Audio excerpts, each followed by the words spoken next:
Okay. Okay. Hi, good evening. I'm Bulu Petaiwo. Thank you, So Bulu. All right. Okay, so Yanu, you can go next.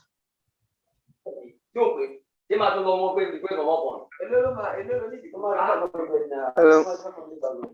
Okay, we can hear you. Hello, good evening. Good evening. Good evening. Hello. Hi, Yanu, we can hear you. Bolu, we can. Okay. Okay, so you can go ahead and introduce yourself. Okay, so hello.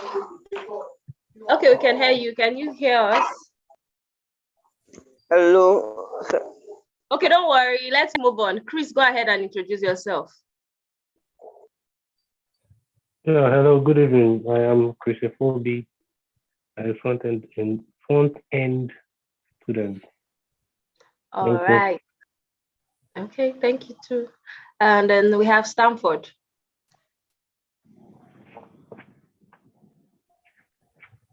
Hello, good evening. Good evening, Stafford.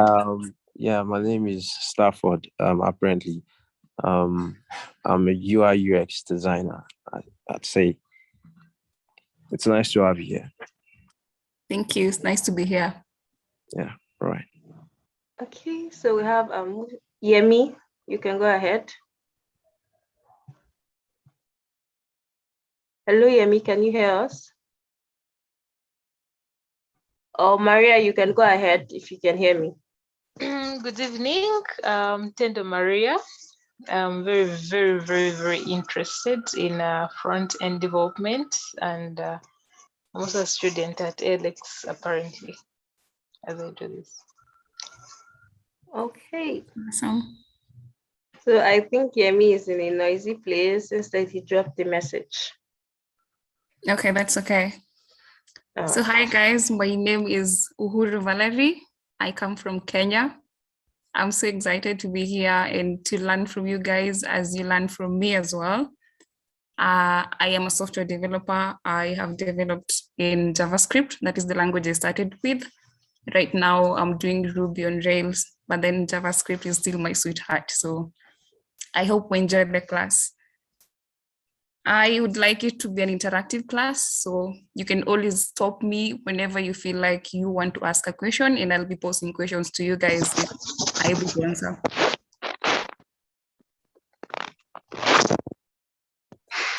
So the way I have structured this class is we are going to first understand what is Vuex, because the topic is Vuex with Composition API. Then we understand what Composition API is. After that, we do some interesting stuff, which brought us all here, which is coding. So I'll start by sharing my slides.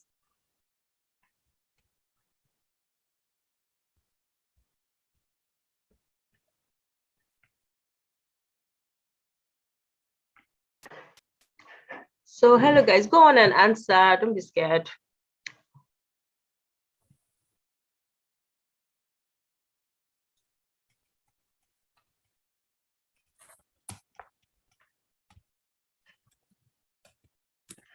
Are you able to see my screen?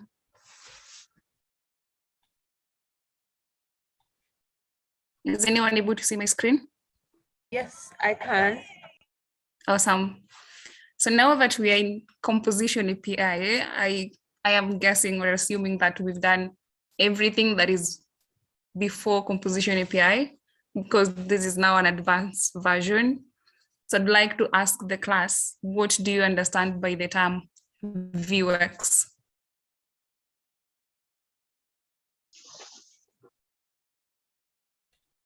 I won't be able to see anyone who has raised their hands. So if you could help me, Nomaka.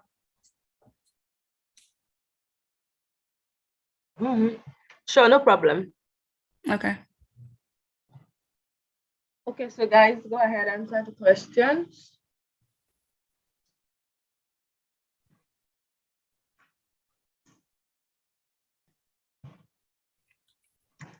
Is no one speaking? I think Maria is speaking. Maria, we can't hear you.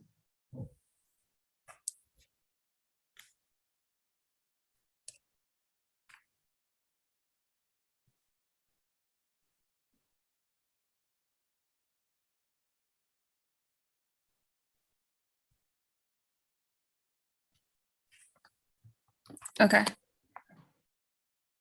Is that sorry?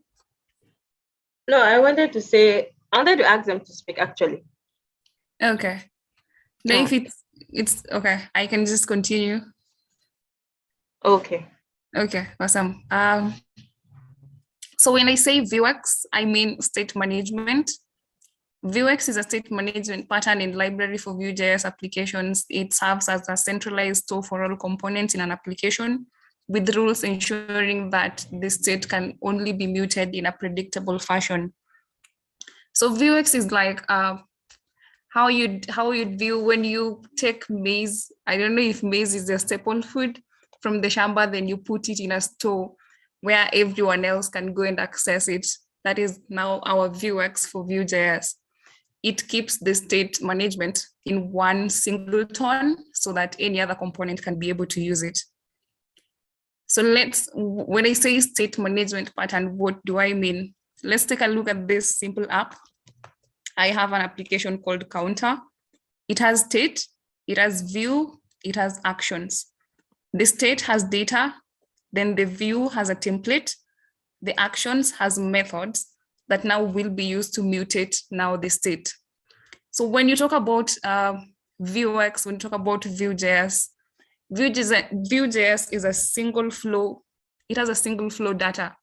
So how this happens is from actions, it goes to state, then from the state, it goes to the views. So the actions are used to mutate the state, then the state is now used to update whatever is being viewed in the template. Until that point, if anyone has a question, I'm ready to take some.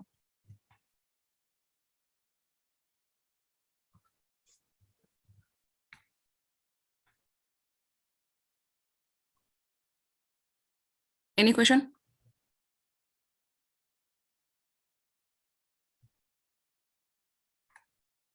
No questions. Okay, awesome. Sorry, I now have a question. Sorry. Yes, go ahead, Safwad.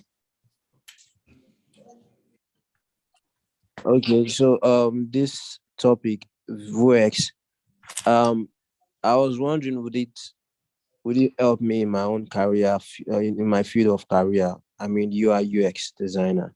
So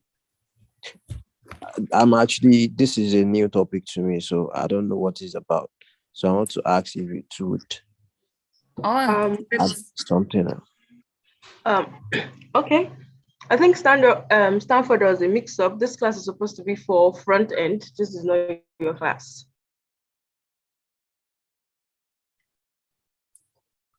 All right.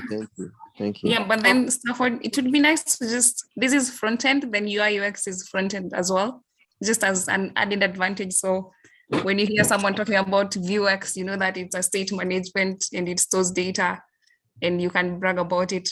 But then no, it doesn't have any effect whatsoever. All right. I'll stay a few minutes. Okay. Thank you. That's okay. Anyone else with a question?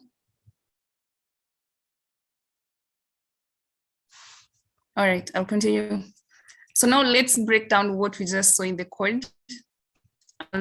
I'll show the slide again. We have an application called Counter. It has state, which contains the data. It has a view, which contains the template. View is just a view, the word English view, what people see. So when you go to the UI, this is now what you see. It's called a view. Then we have actions, which are methods. There are different options you can have created. You can have different options in action. So actions are actually used to update data. We call it mutation. So you can use it to change state of an application. So remember those three as we move to the next slide because they're useful. So let's break down what we just saw. This is a self-contained app with the following parts. the state, that is the source of truth that drives the app. Then we have the view, a declarative mapping of state. Then we have actions that are possible ways that the state could change in reaction to user input from the view. So when I say single source of truth, what I mean is your view, your application gets its data from the state. That is the only source of data, so the only source of truth. If anything has to change, it's from the state. If anything is to remain static, it's from the state as well. As I said, views are used to display whatever it is, whatever we have in state. So it's a declarative mapping of the state. Actions are possible ways the state could change in reaction to user input from the views. So let's take an example of, you have like the counter. So we have the initial value of the count could be 0. Then we display 0 in our UI. Then I go and write a function that increments the counter with every click of a button. So that means if I click it once, it updates the state, and then what is displayed is 1. So that is what happens. An action updates the state, then the state now updates what we see in the views. So this is just a simple way of how data flows in our apps or components. So a question would be, what do you do when you have multiple views that depend on the same piece of state? Any thoughts, any suggestions? Doesn't have to be right, just what you think.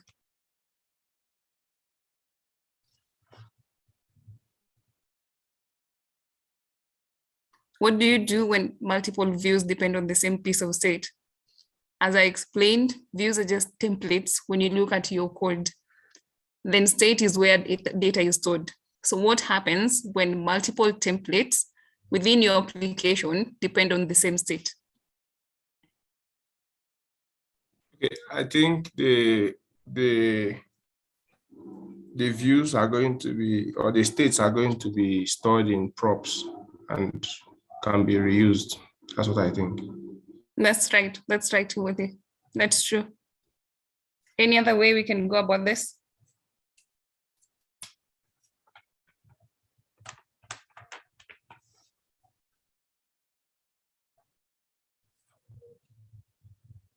Anyone else with a different thought?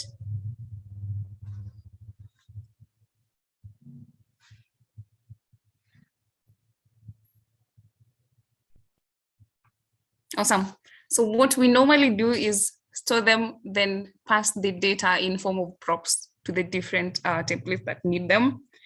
And then we often find ourselves resorting to solutions as reaching for the parent or the child instance of what we need.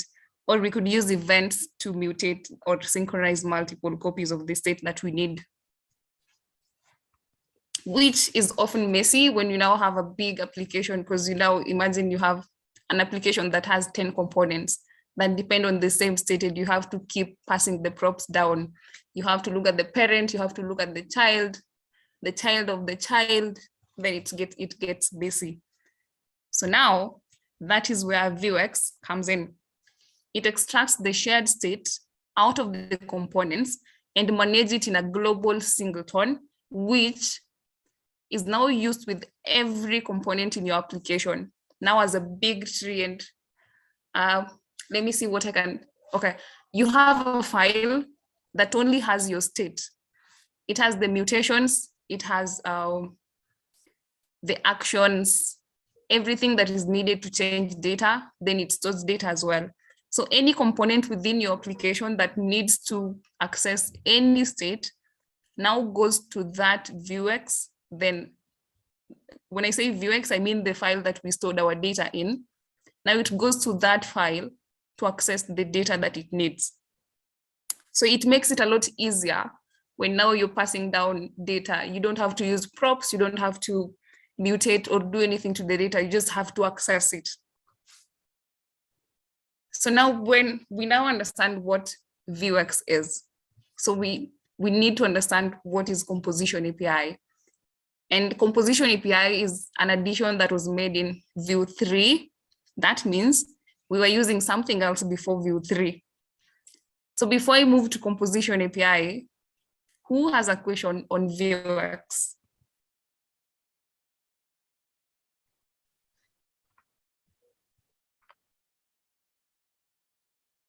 Anything that you need clarity on? Yes, I would like to know. Yes. Is Vuex like PyCharm? I think that's what I don't really understand. Is it some kind of coding app? No. PyCharm is an editor, like VS Code, like Sublime Text. Yeah. Then Vuex is for state management. So imagine of a file that stores your data in one place. So which means I can use Vuex in PyCharm or VS, right? Anyway. No. It's only tailored to Vue.js alone. To Vue.js alone. Okay. Yes. Okay.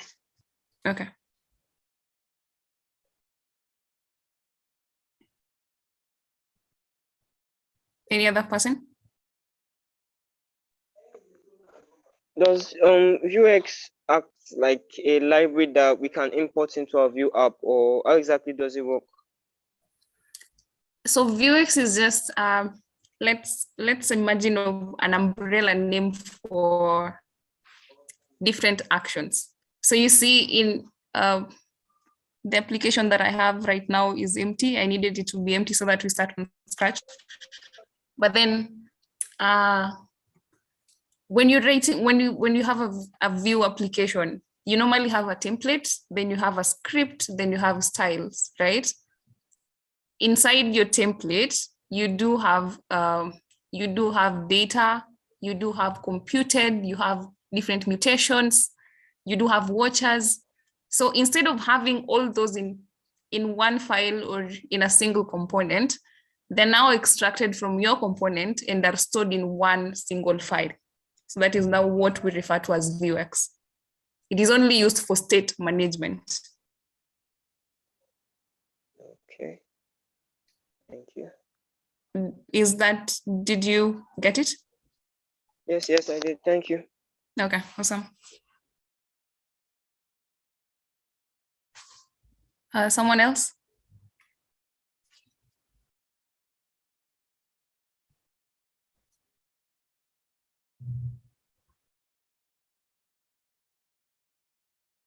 All right. So I'll give an analogy of Vue.js before I wrap it up and go to composition API.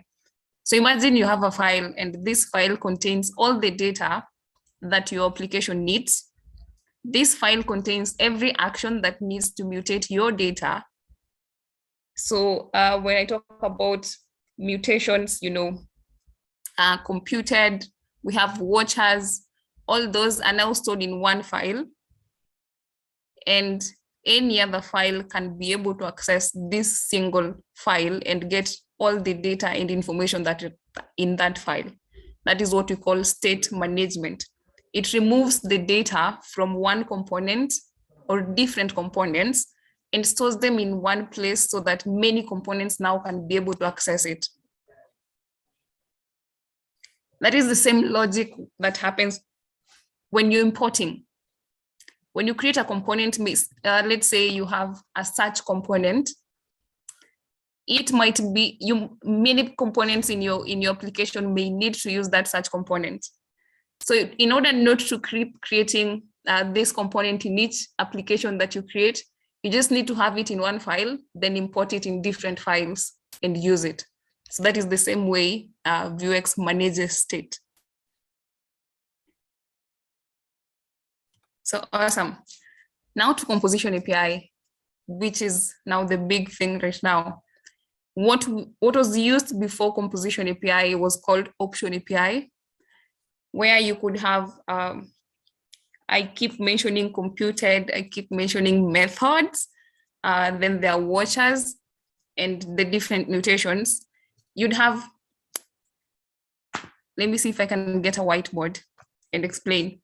So normally you'd have an application template script, then the styles inside your script, you have data, then you'd have options, you'd have methods, you'd have watchers and computed. And all this, the watchers, the methods, and the computed were used to mutate the data. So instead of now all those happening in different places, Composition API now comes in to allow you to have everything in one file. I'll show a difference of how that looks when you start writing code. But Composition API is a set of APIs that allows us to author view components using important functions instead of declaring options. It's an umbrella that covers the following APIs. Reactivity API, we'll see them as we code. The first one is ref, the other one is reactive. All this allows us to directly create reactive state, computed state, and watchers. Remember, all these things mutate data. Then it has life cycle hooks on mounted and on unmounted. Those are just examples that allows us to programmatically hook into the component lifecycle. So when your app loads, there's something that happens, it mounts. So if you want something to happen when you mount your application, you put all your code inside on mounted. When you want something to not happen, how do I put this in simple English? When you mounted something and now you want it to be unmounted, you put all your code inside on unmounted. Then we have dependency injections such as provide and inject that allows us to leverage view dependency injection systems using the reactivity APIs. We'll see how all those work in a later session. So before I go to the next slide, previously in Vue 2 going downwards, we were using Option API. And Option API, what it did was we used to write functions and declare different options. When I say different options, this is what I mean. You can have an option, a computed option. You can have watchers, that's an option. You can have methods, that was an option as well. You can have different options in different places. But then now Composition API comes in so that you have all these things inside one function. So why Composition API? Why did we change from Option API to Composition API? So the primary advantage of Composition API is that it enables clean, efficient logic to be reused in form of composable functions. When I say composable functions, I mean, you see how when you have an application, which we'll see in a minute, I think this is the last slide, you have your template, you have your script, you have your style. Your script is where all your logic goes to. So now instead of having your logic in different components, you can extract all those logic and have them in one file. So if there's a logic that should be accessed by every component, they just have to import that file and that's it. A logic that I can think of on my feet is, let's say counter. You have an application that has different components that has to keep increasing the value of something. Then let's say these components are 5. You can't be writing the same logic in 5 files. Components are just files. You can't be writing the same logic in 5 files. So instead of having the same logic in different files, Composition API now allows you to extract all those logic and have a composable function that you can keep importing inside different functions and use the same logic without having to write the code again and again.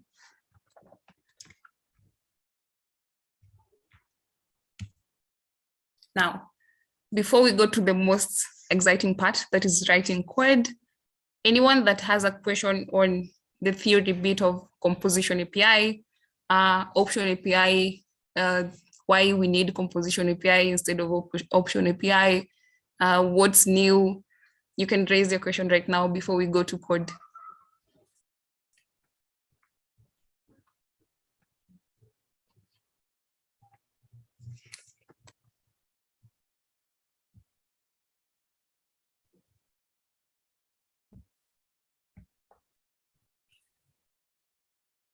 Did we all get what a composition API is? I personally got your explanation well. I don't know about the rest. Okay.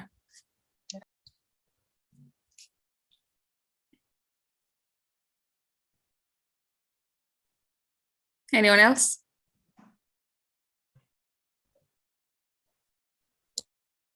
I think theoretically I understand what it is, so just the code will help it. Awesome, awesome. Are we excited to see some code? If you could just mute and just let me know if you're excited, because this is now the most important bit. Are we excited to see the code? Yes, we can't wait. Yes. Okay. Awesome. So we're coding from scratch, like literally scratch. I only have an application and share my VS code.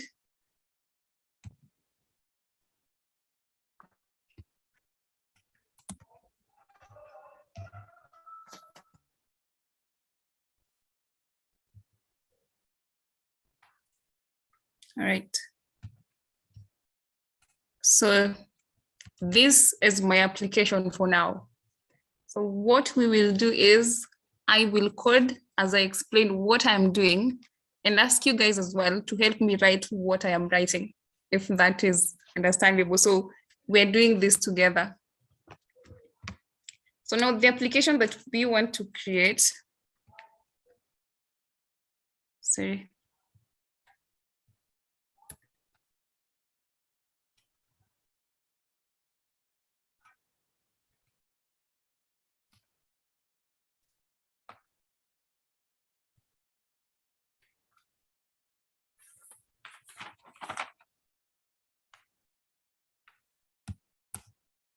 Okay, are you able to hear me?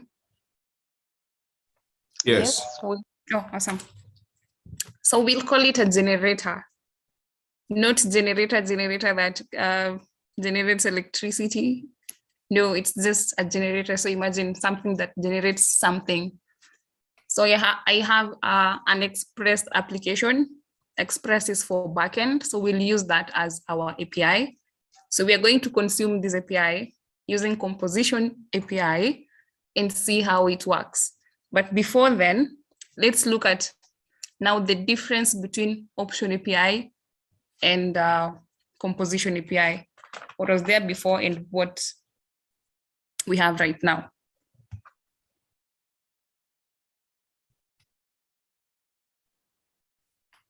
I'll just clean up this code because you don't need any of this right now.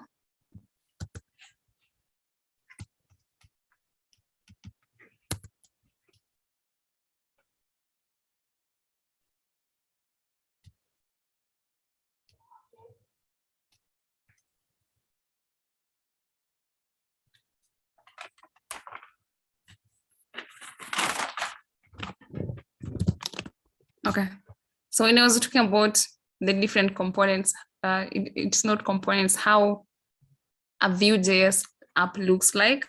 This is the template, which are our views. This is where we get to write everything that a user can now be able to see on the application. Then this here is our style. This is where we put all our CSS. And now in our script is where the functionality is, where every interesting thing happens. So before we go into our generator app, let's look at what was happening before. So let's create an application that has a button. It's a count application that has a button that when we click the button, it updates the count. So I'll just write the HTML because it's not important at this point.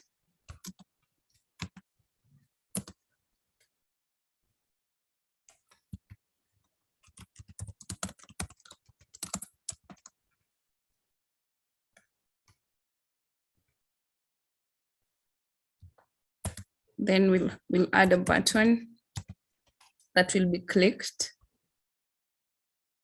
That will be the end of our template. So when you come inside now the script, this is what happens. import hello world from component hello world.view means get everything that is in this file called hello world, bring it inside app.view, then use it. Then when we get to this block here, it gives us the name of the component, which is app, and then the component that we're exporting from another file, from a different file. All right. So first, we'll have our data. We don't need this component right now. So I'll have data. This is where we'll store our state. And our state will return the number of clicks.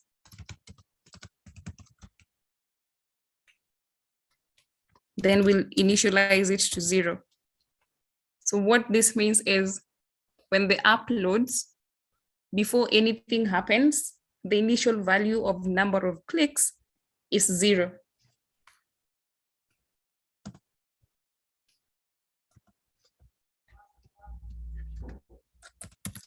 Then now we go to the options that I was talking about. This contains the methods that we use to now update our state or our data. So I'll start with created. We need it for reactivity. Then I'll have methods.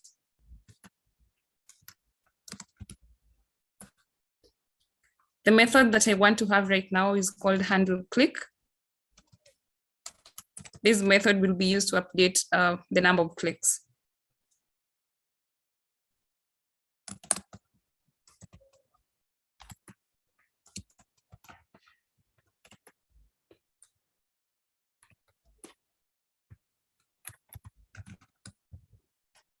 Okay.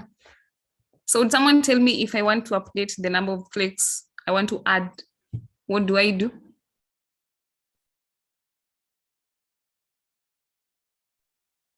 I think you use is this when you introduce the if statement? I don't know, I'm just thinking out. Okay, I'm listening. Yeah, I'm listening. How would that be? So you said, what was your question? If you want to increase if I want to update the number of clicks. Yeah, each time a person clicks the button, it updates the value with 1. Yeah, so if button clicked equals to maybe 1. Oh, no. Yeah. Yeah, I think something like that. Then print out that amount clicked plus you continue like that in a recursive way. Awesome. I like the train of thoughts. Okay. Someone else? Okay, I think. Guys. Hello, can you hear me? Yes. All right, I think we are going to do an onClick function where just like in JavaScript, the num of clicks, that num of clicks that was initialized to 0 is going to be incrementing. So in the onClick, there is going to be when the onClick function is called, the num of click is going to be incremented by what? That's num of clicks plus plus on every click. Then on the bottom, we'll now call the onClick function. Okay, awesome. So what do I write inside this function called handle click?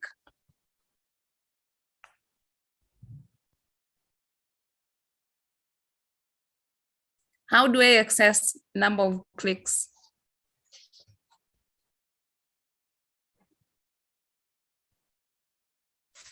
Someone? How do you access data that is already initialized inside a different function? I think you call it. Okay, how so?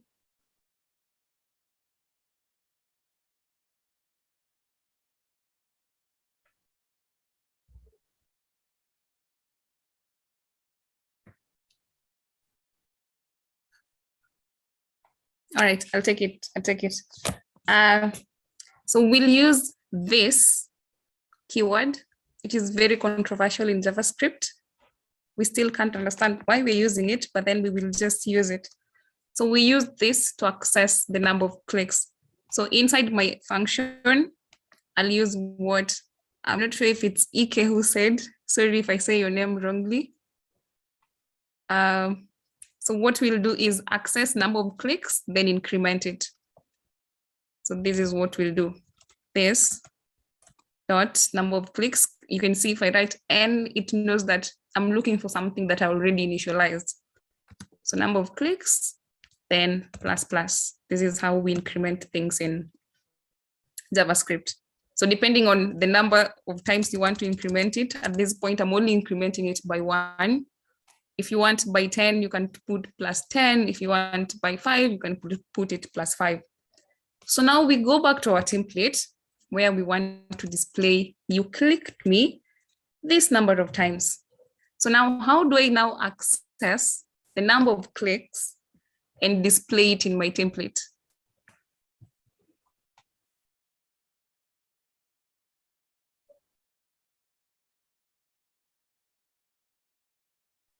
Pardon, please come again. Another question. I have this state here called number of clicks, which I am updating from this method. Now I want to update in my template. You see where I have, let me just, okay, awesome. Where I have you clicked me, I need to say you clicked me this number of times. So how do I access this number of times? The state called number of clicks.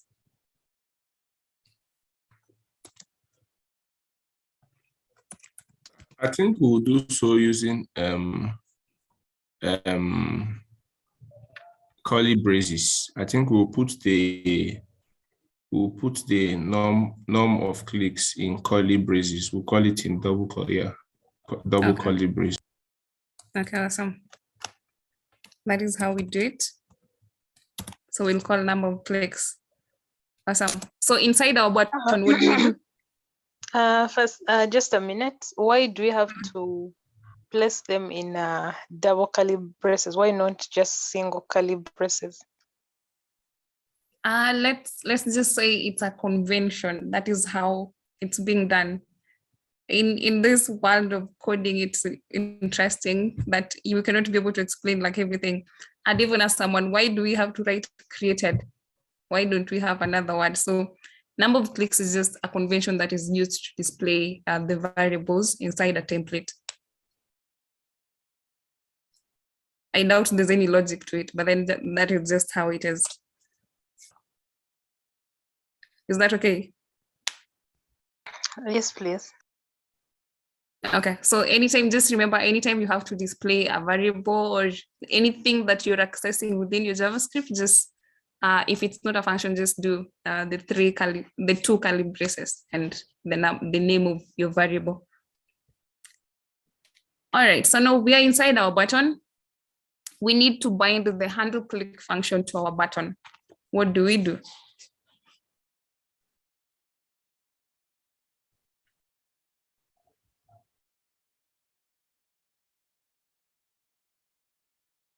Someone? I think we'll have to call the handle click method. Okay, I'm writing. What do I write? I think you use equal signs, then greater than, and then you follow it with the handle click function. Done. Okay.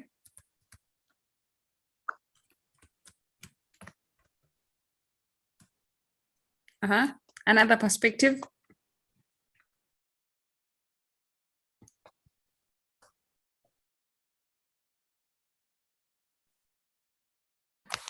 All right. So we have in JavaScript, we have different things called event listeners. We have different ways of using them depending on the library that you're using. When you're in React, it's different. When you're in Vuex, it's different. When you're using AngularJS, it's different as well. So how we bind our method to this button, we'll write at click, then we write equals to, now our function, which is handle, click.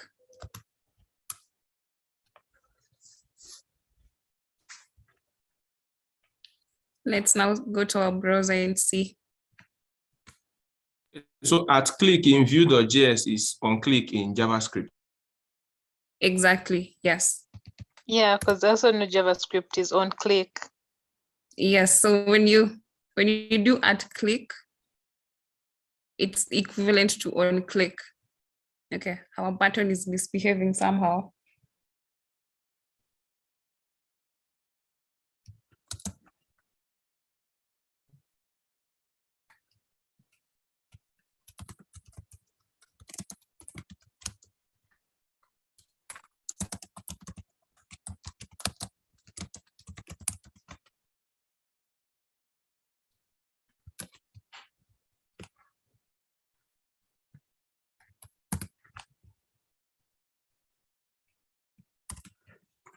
Okay, so we have this. Let's see if our event listener works.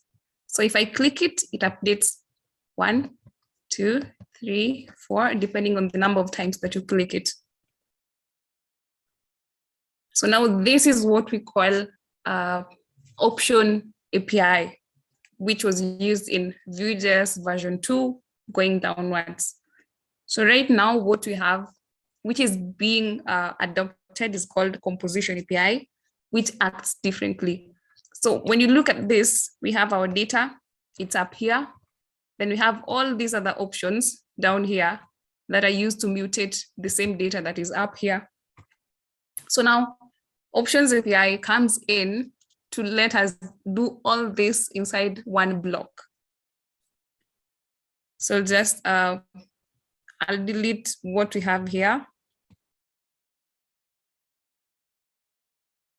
and create a new one. So this, all these will go like that. So in composition API, we have something called setup, but then we have to, so instead of data, we write setup.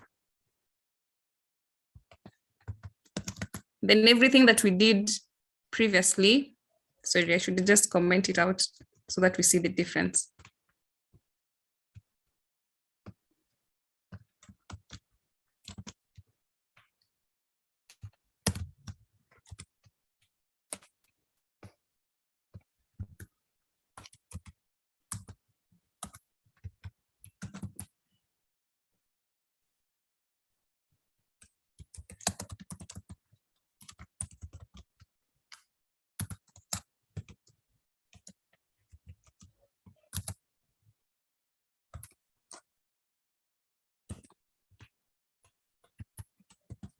I'll explain this.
Okay, so I'll start explaining what is happening here.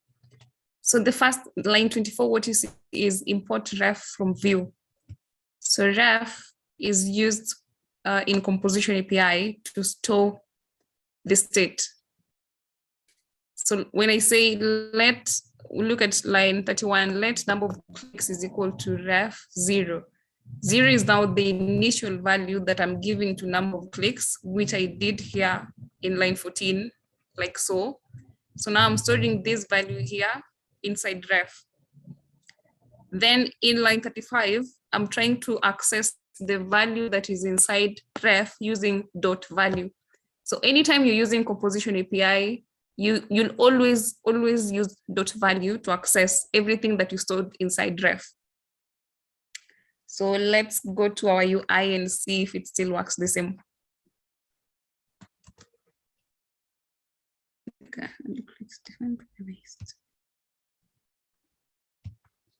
all right, does anyone know the problem that you have? Looking at our browser.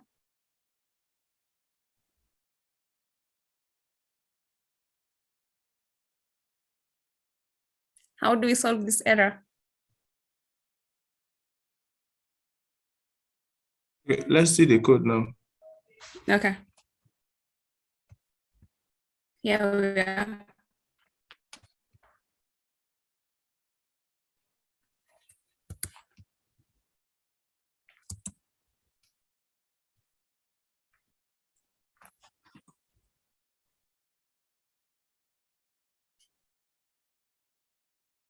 Did we call it at the top in the template? Yes, we did.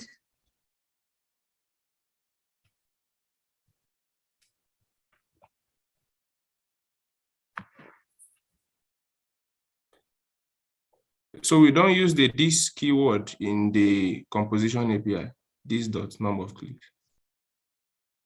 We use it. We use dot value. That is what you're supposed to be using. So what is happening in line 35 is we are accessing the value that we stored inside ref and updating it by 1. Then now we are returning the number of clicks, which we will use in our template.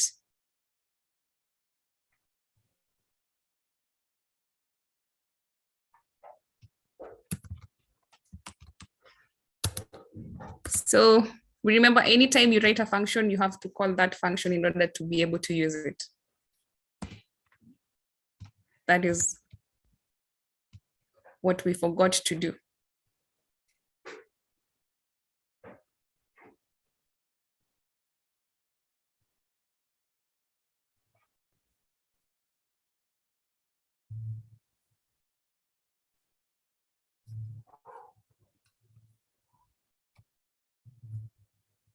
Okay.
Just a moment as I figure out why that is not working.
Okay.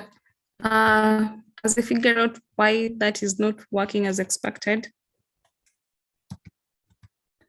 this is now the difference between option API. As you can see from this one here, we'll see there records we're importing after. So here we have data, then we have created, which is an option. We have methods, which is an option as well. But then all of these are put inside one function called setup. So inside setup, we have everything else that needs to be done. All right.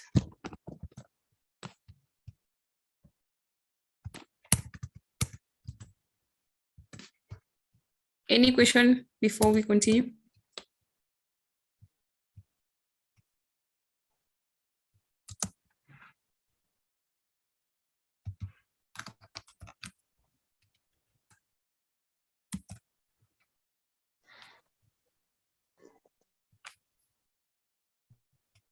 Anyone with a question?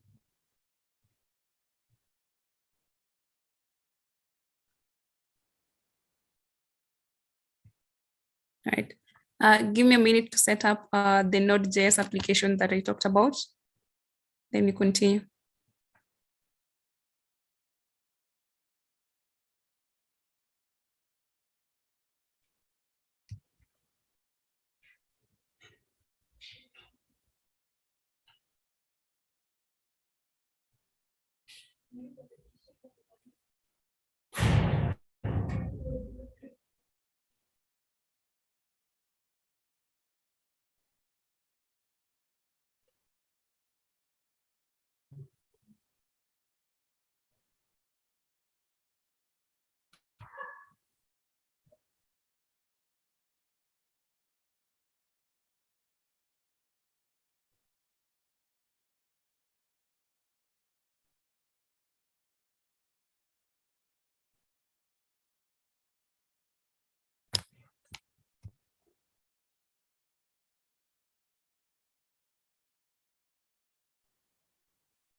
Okay.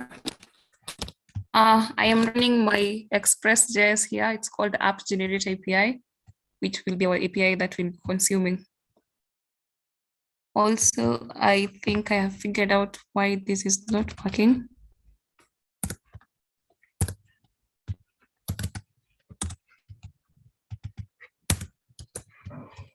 Remember the same way we returned the number of clicks in the previous one, we need to return it outside of this function. So because we have updated the number of clicks inside handle click, we need to return it outside and not inside. So let's see if that works. Okay, yeah, that works. Sorry, So I didn't get that. Okay, I'm going through it right now.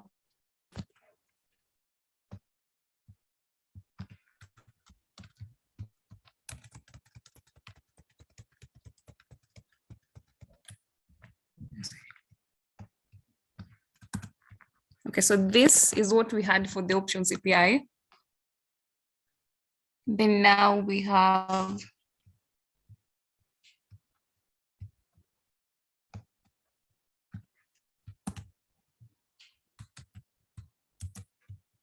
this. Default. Okay. So remember I said the difference is the different options that we have, but then now in setup, it allows us to have everything in one place. So we don't have to like create an option called methods and create a method inside that option and then now use it in another place. So what happens here, we have setup instead of data. Then now the number of clicks, we use ref to store the initial value or any value that will change. It's just a store. When you think of ref, think of it as a store. So we have this function handle click that updates the value of clicks. Before I said that we used .value. So value is the thing that, yeah, let's say it's a variable. It's a property, yes. It's a property that points to what is stored inside ref. So anytime there's something inside ref, what is returned, we access it using .value. That is the property. So that is a convention that you don't forget. Regardless of the name of the variable, you have to write .value to access the value that is stored inside ref. So now inside this function, what we are doing is updating the value of number of clicks. So remember, we are still inside setup. So that means we can return the value of the number of clicks. We should return it outside, because remember the value of clicks it's outside of this function. So we return it outside after it has been updated. Then instead of calling handle click like we'd call normally, which would still work, we return handle click so that we don't get the error that says handle click was defined and not used. Until that point, are we clear? Yes. Okay, awesome. So it still works the same way as the previous one. So if you guys look at these two, which one do you think is easier to use? Which option would you go for? Let me make them a little bit closer. Which option would you choose? I think I prefer the setup method, which is the composition API. Okay, that's fair. The people have not had talking. Ian, which option would you use? I prefer the composition API. Okay, awesome. Okay. So now that we get the hang of how a composition API works, let us use it for the next 10 minutes or so to see how now we'd work with it in a real application. So normally we don't write code inside app.view because it's like where all applications are called. So I'll just delete what we don't want to use. I'll delete this. And delete these ones as well.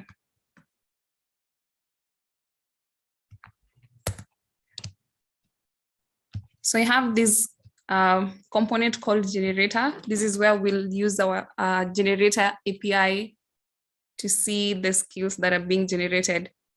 I have this HTML scaffold because this is not an HTML class. I figured we just want to see the JavaScript bit, so we'll skip the HTML part. So as I said earlier, this is our API. So I'll just copy the link. Just localhost 3000. So what we are doing is consuming this API and being able to display, being able to display what is inside the API. So we're getting the list. What is inside the API is called skills. So now we're getting the list of skills and displaying them. And what we're using is composition API instead of options API. So what we do is export default, the name of our component, it's called generator.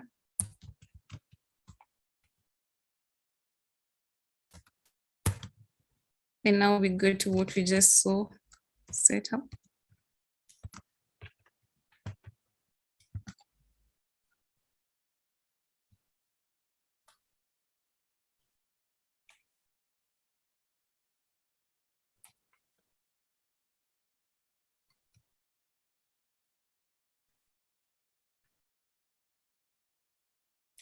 Inside setup, we'll store the value, the URL. Let's call it generator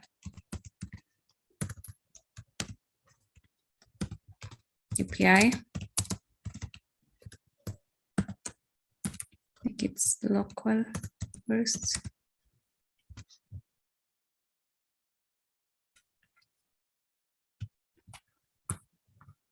Localhost 3000. Okay.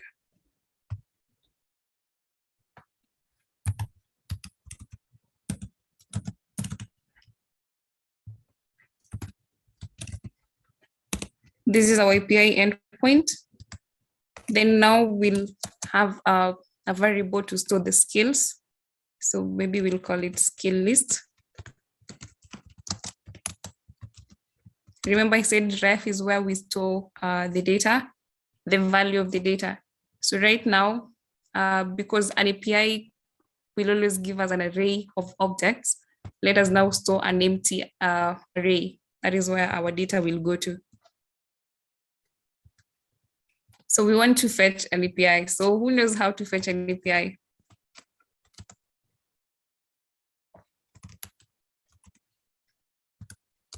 What modules do you use to fetch APIs?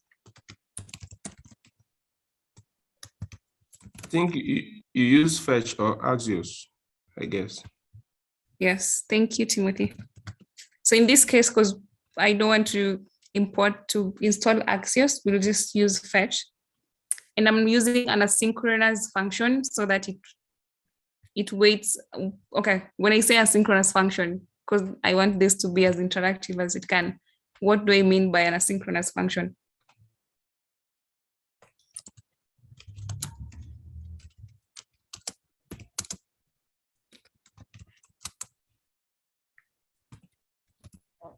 Anyone? I think you do not want a quick response on load of the page, but you want it to happen. I don't know how to put it, but I think it offers wait for something before something happens. Exactly, a promise. Yeah, it's a promise. Okay. Is anyone with me until this point?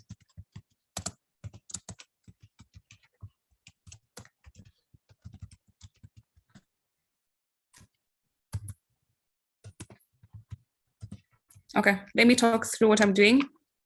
So our component is called generator. That is why we can see name generator. It should be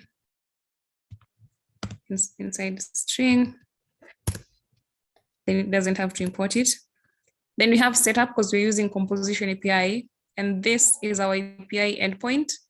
And we're using a variable named skill list to store an empty array, which later will be used to store whatever we get from generator API. So I am creating an asynchronous function. As Timothy has said, an asynchronous function is like a promise.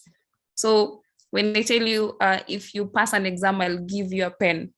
Me giving you a pen depends on you passing an exam. That means if you don't pass this exam, I won't give you a pen. So that is how asynchronous functions work. If you use an asynchronous function, you have to use await. That is the bit that waits for something to happen. Then before, as I mentioned, we access the value that is stored inside ref using .value. So skill list.value is equal to the response that we'll get from the JSON. Okay, until that point. Anyone?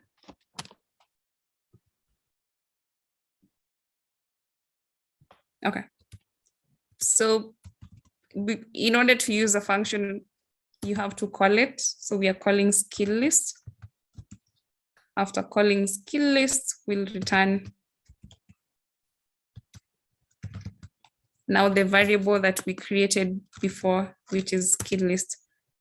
If you don't return, it means there won't be reactivity. By reactivity, I mean this variable can be used in a template and get its value. So if you don't use return keyword to return the variable, you won't be able to access the value that is inside that variable. So we've fetched. Now let's go and display the skill. So what is happening in line 9 is we are trying to loop through the skill list, which is the array that we had, then display the value. So this is how the values are displayed. Then because we had not called generator inside our main application, we have to come here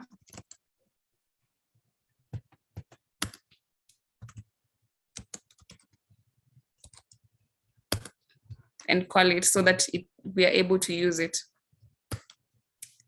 So let's see our app.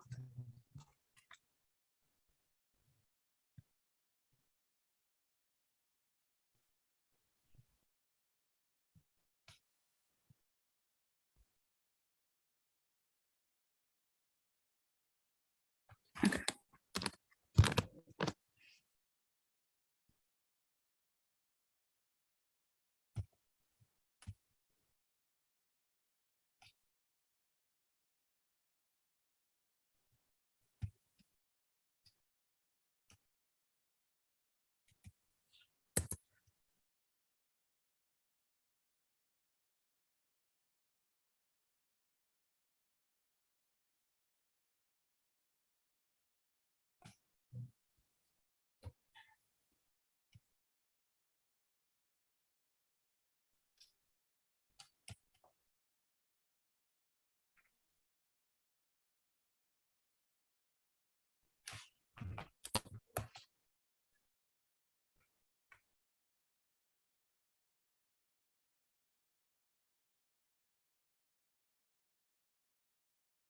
Okay, the error that we're getting has nothing to do with composition API. It has everything to do with the Webpack.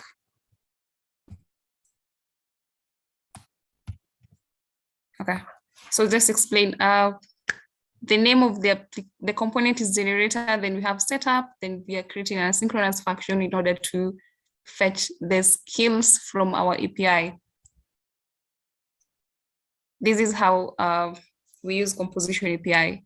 So in many cases, you won't be able to write it like this. You'll have to create a file, call it anything.js, then have all your logic that is shared across many components inside that file, then now import that file inside every component that needs to use it.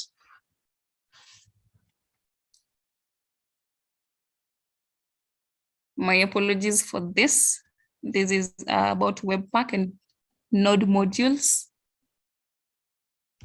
If I start fixing it right now, it will take time. So that would be the end of my class if anyone has a question.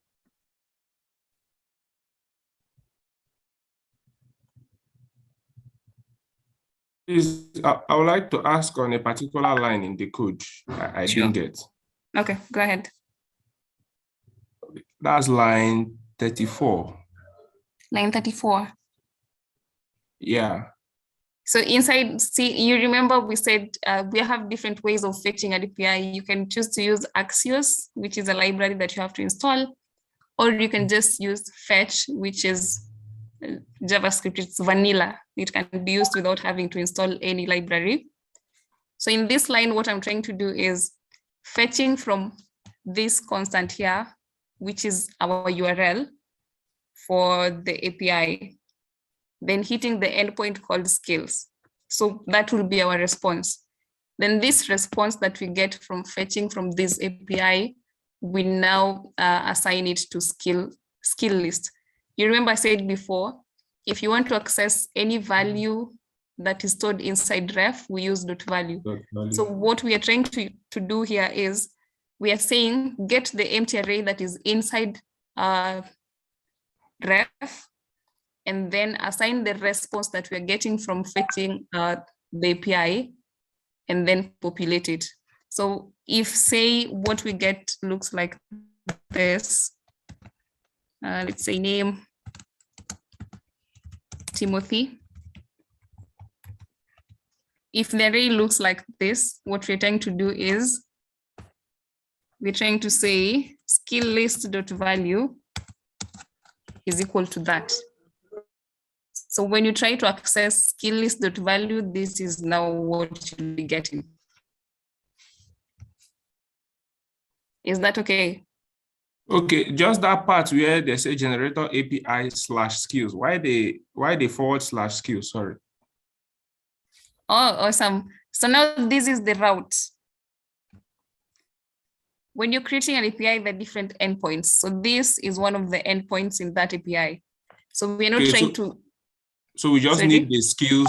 We just want the skills in that API. We don't need everything in the API. Exactly. So we're trying to get a single set of the data. It's a single subset. So what we stored inside const generator API is just like the base API. Then now we want to get only skills from that whole API. So the endpoint that we want to hit is skills API. Then we use, this is what is called string interpolation. The ticks.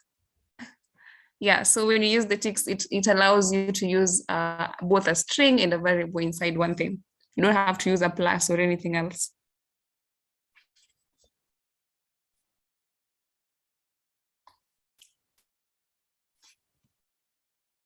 Anyone else with a question?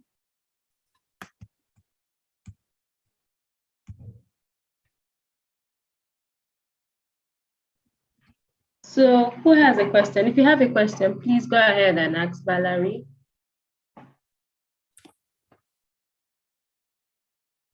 So if there are no questions, please drop in the chat. There are no questions so that we know you understood. If you understood, go ahead to say you understood.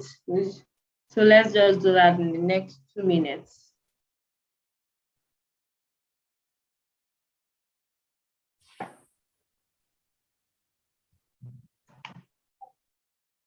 Okay, all right. Seems that we don't have any questions coming in. So thank you so much, Valerie, for joining the session. Thank you so much for your time. We do not take this for granted. Thank you so much for having me. All right. So I'll be dropping. Thank you so much, Valerie. You really tried to explain. I didn't pick everything, but yes, I picked a lot. And I'll sit down and watch the recording to understand it more. Yeah. Awesome. I can share the notes that I have plus the GitHub link once I fix the Webpack thing. And then you guys can look at it. Yes, that will work a lot. Thank you. Okay. That's okay. Okay. All right. So also, thank you so much. You're welcome. All right, so I've also dropped her LinkedIn handle. You can go ahead to connect with her on LinkedIn. Thank you so much, Valerie. Have a lovely night. Thank you. Thank you. All right, guys. Thank you. Have a good night as well. All right. So bye, everyone. All right.